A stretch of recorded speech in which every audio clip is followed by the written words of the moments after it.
सास बहू का लिव इन रिलेशन। नेहा खुले विचारों वाली लड़की थी। अरे नेहा, क्या दिन में सोती है?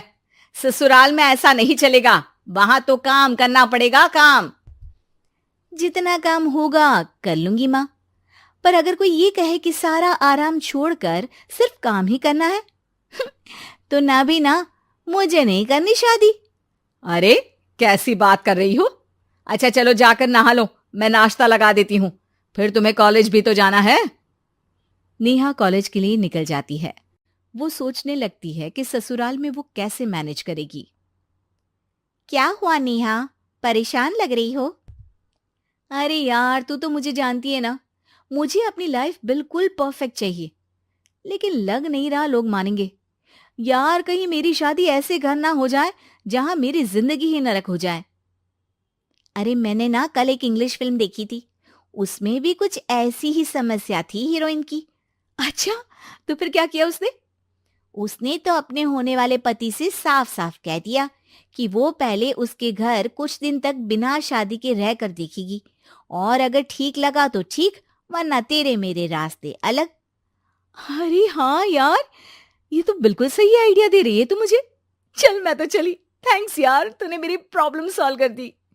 ये बोलकर नेहा खुशी खुशी वहां से निकल जाती है, लेकिन पीछे से उसकी सहेली कहती है, अरे नेहा, नहीं नहीं, कुछ नहीं सुनना मुझे। ये बोलकर वो वहां से चली जाती है। हे भगवान, पूरी बात सुने बिना ही चली गई। अरे वो तो विदेशी फिल्म थी, वहां सब चलता है, लेकिन ये तो भारत है, सभ्यता और संस्कारों वाला देश, जहां शादी से पहले लड़की को ससुराल में नहीं रखा जाता। खैर, नेहा मस्त होकर घर आती है। नेहा, कल तुझे लड़के वाले देखने आने वाले हैं, और हाँ, इस बार कोई बहाना नहीं चलेगा। हाँ हाँ, आने दो आने दो, मैं तैयार हूं शादी के लिए। अगले दिन लड़के वाले आते हैं, जहां लड़का कहता है, मुझे अकेले में लड़की से कुछ पूछना है। हाँ हाँ, क्यों नहीं बेटा, जाओ नेहा, घर तो दिखा दो इन्हें। नेहा भी खुश हो जाती है कि उसे मौका मिल गया है लड़के से अपनी शर्त रखने का। देखो, मुझे ना शादी से बहुत डर लगता है, पता नहीं कैसी लड़की आए, तालमेल बना पाए कि नहीं मेरे परिवार से। मैंने कई घरों में रोज का क्लेश होते देखा है। तुमने तो मेरे दिल की बात कर दी। मैं भी यही सोच रही थी कि भाई सास तो अच्छी होनी चाहिए, पति सपोर्ट करे ना करे, रहना तो पूरे दिन सास के साथ है। लेकिन मेरे पास ना इसके लिए एक बहुत अच्छा आइडिया है। अच्छा, कैसा आइडिया? क्यों ना शादी के पहले मैं कुछ दिनों तक तुम्हारे घर आकर रह लूं, तुम लोग मुझे समझ लेना, मैं तुम लोगों को समझ लूंगी। ठीक लगा तो शादी, वरना टाटा बाय बाय। क्यों? लड़के को नेहा की बात में दम लगता है। वो घर के सभी लोगों के सामने नेहा की बात रखता है। अरे पागल हो गई है क्या? ये कैसी शर्त है? अरे शादी से पहले मैं क्यों तुझे किसी और के घर भेजूंगी रहने? अरे लड़की के ख्याल तो 20 साल आगे के हैं, इतनी भी खुले विचारों वाली लड़की नहीं चाहिए हमें। अरे माँ, क्या बुरा और गलत बोल रही है ये? रहना तो हम दोनों का है ना। कल को कोई परेशानी आई तो तुम सब तो ये बोलकर निकल जाओगे कि जिंदगी तुम लोगों को ही निभानी है, तुम लोगों को जो करना है करो। तब क्या करूंगा बताओ? सबके समझाने पर वो लोग मान जाते हैं।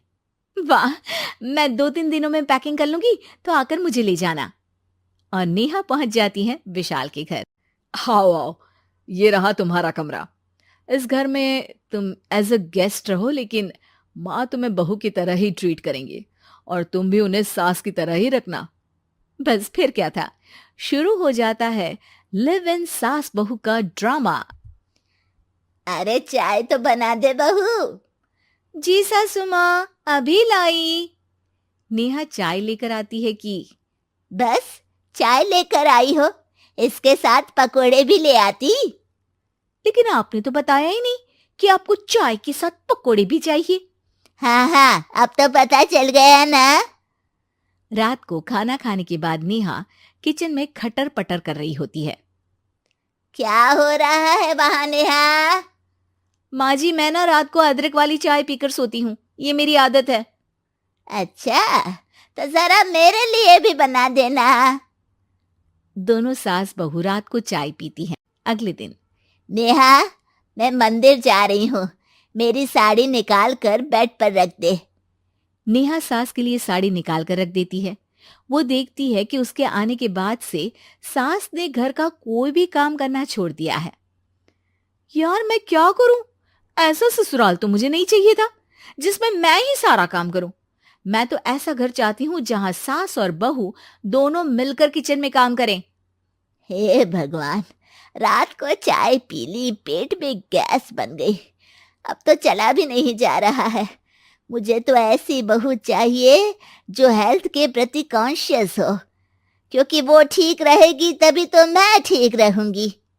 दोनों समझ जाती हैं कि वो लोग एक दूसरे के लिए नहीं बने हैं। अगले दिन, नेहा, जरा चाय तो ले आना। नेहा चाय के साथ चिला भी बनाकर ले आती है। सास खा पीकर सो जाती है। अगली सुबह, तेरी बुआ सास आ रही है, उसे मैंने तेरे बारे में बताया है। तभी वहां गंवार से एक महिला आ जाती है। चलो यहां से निकलो, कुछ नहीं है खाने के लिए, जाओ। ए नेहा, तमीज से बात करो, ये मेरी ननद यानी आशीष की बुआ है। हाय रे दैया, इतनी आकड़ वाली लड़की! अरे यही है ना जो शादी से पहले ही आकर बस गई है यहाँ पर। बस नहीं गई हूं, बसना है या नहीं ये डिसाइड करने आई थी, लेकिन इन लोगों के रिश्तेदार इतने गंवार हैं तो मैं तो ना कर रही इस घर में शादी। और भाभी, और क्या कमी थी हमारे आशीष में जो आपने ऐसी लड़की की शर्तों को मान लिया? अरे वो तो आशीष के कहने पर मैं झुक गई, वरना ऐसी लड़की को तो मैं घर में घुसने भी ना दूं। ए हेलो, ऐसी लड़की कैसी लड़की? हाँ, बिना समझे बुझे शादी कर लूं? अब तो समझ गई ना कि हम लोग गांव के हैं। भाभी को खाट पर सोना और रिश्तेदारों का गांव से आना जाना तो लगा ही रहना है इस घर में। हाँ हाँ, मैं तो किसी मॉडर्न घर में शादी करूंगी। ये बोलकर नेहा वहां से चली जाती है। अपने घर में आकर नेहा कहती है, ना मां ना, लिव इन में रहकर देख लिया, ये गांव के लोगों का कोई भरोसा नहीं है। खैर, नेहा की शादी एक मॉडर्न घर में हो जाती है जहां सास कहती हैं, हे नेहा, मैं टेनिस खेलने जा रही हूं, आओ तो जूस बनाकर रखना, और हाँ, वॉलनट्स और ओट्स भी बना लेना। जी माँ। माँ मॉम बोलो डार्लिंग, माँ इज ओल्ड फैशन। बेचारी नेहा सर पर हाथ रख लेती है। हे भगवान, ये सास तो सास ही होती है, गांव की हो या शहर की।